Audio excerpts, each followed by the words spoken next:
Hello and welcome to the Front Office Podcast. I am your host, Marcus Cameron. And of course, we are sponsored by Tees and Trees Clothing. Tees and Trees is where we stand on business. Good afternoon, good evening, good morning, depending on what time or what place of the world you're in. Salute to you. As you can see, we are working on our setup. We're in transition. I'm excited about the opportunity to be able to create a podcast space. It's going to take a little while, so y'all bear with me. I'm working on it, I promise you. Elwood is still a part of the show. Shout out to my man Sean Elwood for sure. Just haven't had a chance to get up. Busy lives. We're not getting paid off of this yet, so unfortunately, we got to pay the bills. But yes, he's definitely still with the show. We have a few other people. I'm sorry for the noise in the background, man. I got my notes on my lap. I'm working with it. I'm transitioning, y'all. Just work with me. But just wanted to get some quick NBA updates. Said I will try to record on Fridays and Mondays. Today is Monday, February 5th, so let's get to it. I want to start in the West. Oklahoma City. I actually had a chance to watch their game against Toronto last night. I know a lot of people look at that game and be like, there's no defense being played. It wasn't a great showcase of talent or beating a good team, but they were down like 20. OKC was. They were down about a good 20 points, and watching them play defense, and I know some of you naysayers are gonna say they weren't playing any defense. They scored 130 points. I'm gonna touch on that at the end of the episode. But for that particular game, I was really impressed with that young team and how they stayed together, play after play. Shai being pretty much an MVP candidate at this point with Embiid being hurt. Wasn't hunting for shots. Wasn't acting selfish. Uplifted. Looked like a real leader out there. I was really impressed with the Thunder. I know I said I got to see it to believe whether they can actually beat a team like the Lakers or one of these veteran teams, even though they have a better record. And honestly, I was impressed. I was impressed with their output and what they did on the floor. They got a lot of pieces. Both of the Williams guys, Chet Holmgren, who plays great defense. He is a defender first. But the fact that he can shoot the ball, pass, make a lot of plays like a guard, that's a plus. They have really good pieces in OKC, well coached. They're going to be a problem. They're going to be a tough out when playoff time starts, especially if they stay healthy. But going past them, you got the Wolves at 2, Clippers, Nuggets, Kings, and Suns. Kind of round out the top 6, and then you got 7, 8, 9, and 10. I think the Lakers are at 9. New Orleans is at 7, and I forget the other 2. But out of those teams, the Clippers and the Nuggets is a team, if they get matched up with they mess around and get matched up with a OKC in the first round, that's a tough out. That's a tough out for OKC, and that's what I meant by experience. So we'll see how it goes. But, we're about a week from All-Star weekend. I think it's usually the weekend after Valentine's Day or right on Valentine's Day weekend. So they'll get a break and everybody get healthy. All the trade rumors will be established at that point in time. We'll see about what the Lakers plan on doing. D'Angelo's been playing great. I think they were 3-2 on this road trip, on this Grammy road trip they're on right now. So, Bron had some things to say in the media in regards to, and he was doing a few things that I'm not really a huge fan of. The whole hourglass tweeting thing, again, he's LeBron James. He can pretty much do what he wants as far as his team. The organization's going to lead towards him. When you're that talented and you got that kind of resume, that's what happens. Kobe Bryant had the same resume. Michael Jordan had the same resume, and make no doubt about it, they all manipulated to get what they want. That's just what guys do. And I get whatever he said is work because the Lakers look great over the last 3 games. They look really good. Struggle with a Charlotte team who I don't know what's going on in Charlotte, man. LaMelo don't look like he's taking it serious. Miles Bridges looks good, and they got some good young players. Nick Richards, Brandon Miller is another good young player. He's starting to get some more burn, starting to look a little bit better. So, they got some talent, man. But I kind of agree with their coach, Clifford, when he said we're just under-talented. They don't have it an abundance of it, and then you just traded it away down to Miami with Terry Rozier, the scary Terry trade. So, but either way, a good win for the Lakers. It's still 3-2. I think they're 2 games over 500 right now. So we'll see what happens with that. Anthony Davis, I gotta say this, man. Anthony Davis is playing really good basketball and has been all year. And if the Lakers' record was better, I think they would actually consider him for MVP.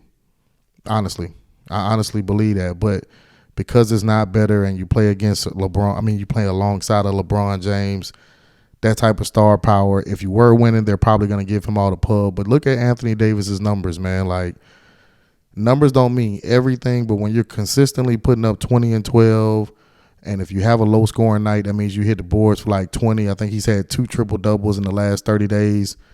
Anthony Davis is balling. Definitely want to make sure we give him some credit, man. He looks good out there. But moving over to the East, you got the Celtics at the top. Excuse me. The Celtics, again, I picked them to win it all the past 3 years. Elwood, that's on you. I've picked the Boston Celtics to put a ring on that finger, man, for the last 3 years. And for whatever case or for whatever reason, they can't complete the job. Now, they look great this year. Jason Tatum, MVP candidate for sure.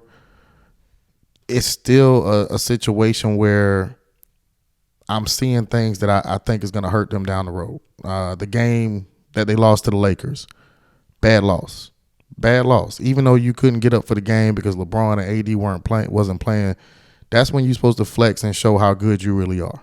You're supposed to send a message, and I just don't see them doing that. They got great pieces. They got every piece you need. Drew Holiday, Porzingis, Jaylen Brown.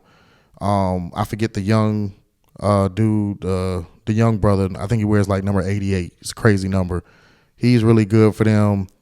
They got a great bench with Pritchard, and I forget my man's name, who's the 3-point shooter, number 30.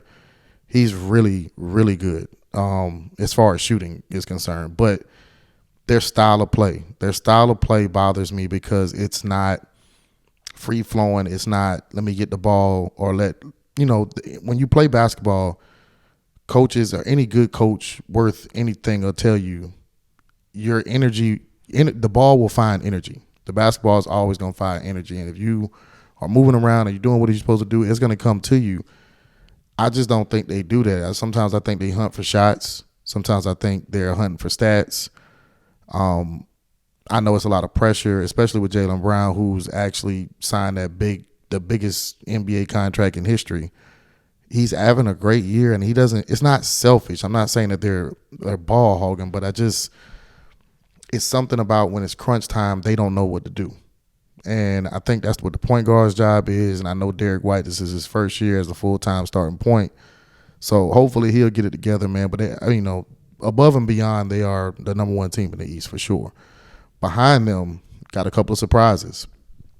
We got Cleveland at 2, the Bucks at 3, Knicks at 4, 76ers at 5, holding pace, and the Pacers at 6, who have dropped tremendously since the in-season tournament. Cleveland at 2 is a surprise to me. I probably watched 2 Cleveland games this year. That's it. They're a surprise, and it's a surprise and very interesting to see how they handle this Donovan Mitchell situation, especially with the trade deadline coming up. Do you trade your way out of second place in the East right now is the question. Donovan looks a lot better. Looks like he's rounding out. They got a lot of talented pieces down there, good coaching. They play defense. They play a different style of basketball.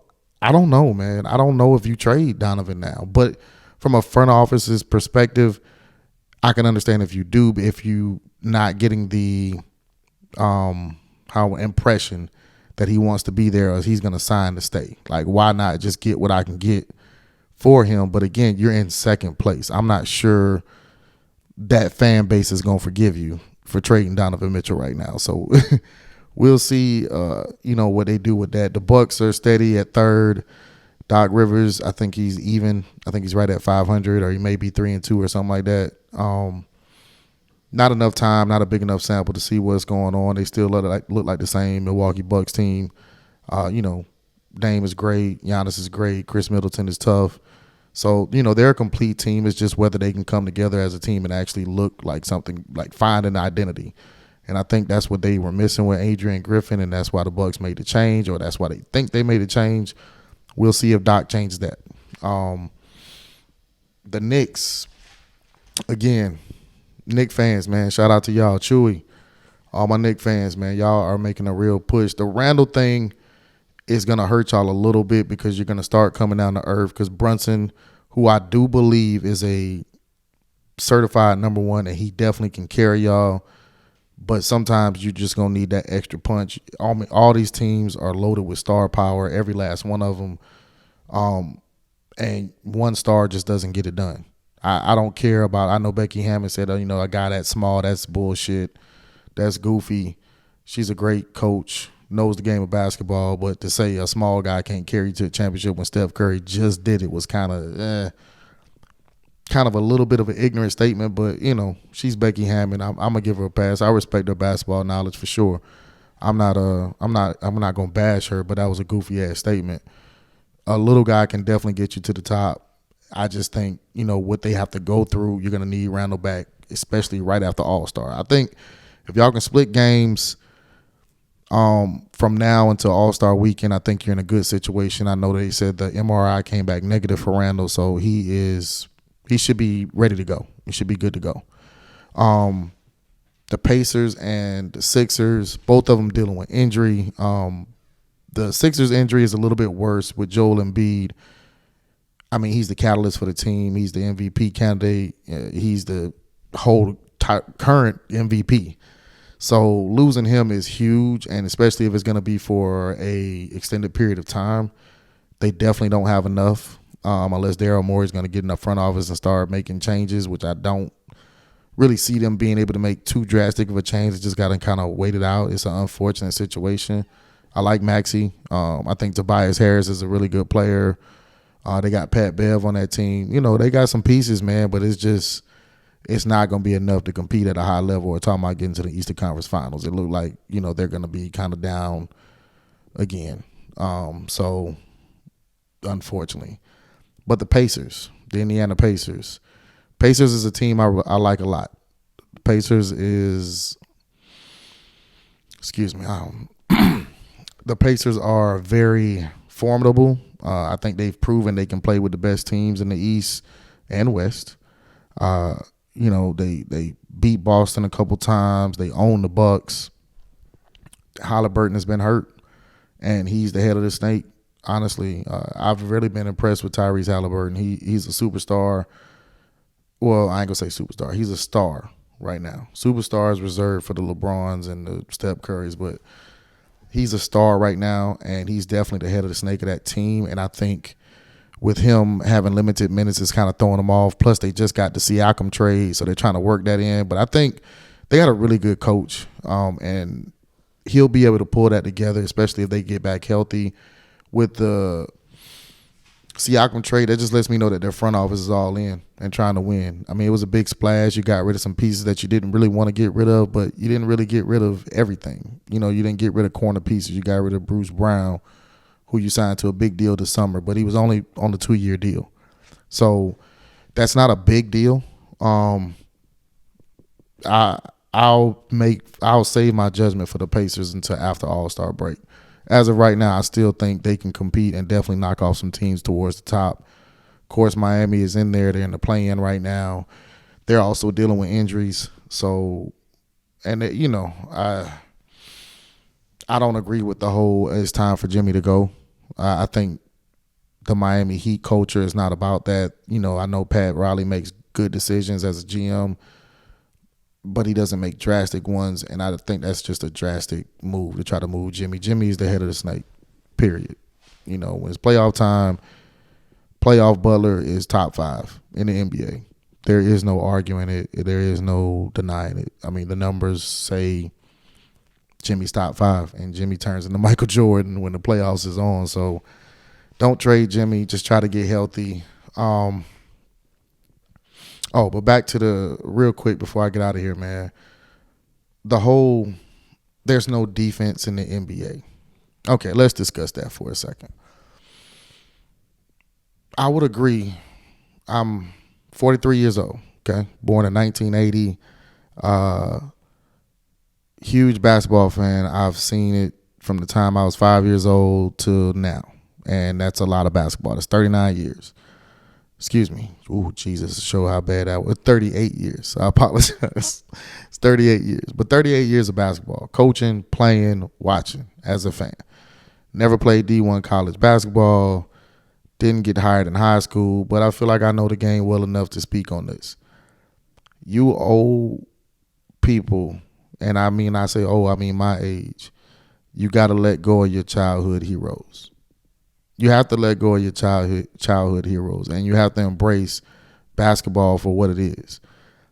Watching Michael Jordan play, a lot of us would agree, man, it gave you goosebumps. You know what I mean? Just watching him do what he does, man. Michael Jordan was a fucking assassin.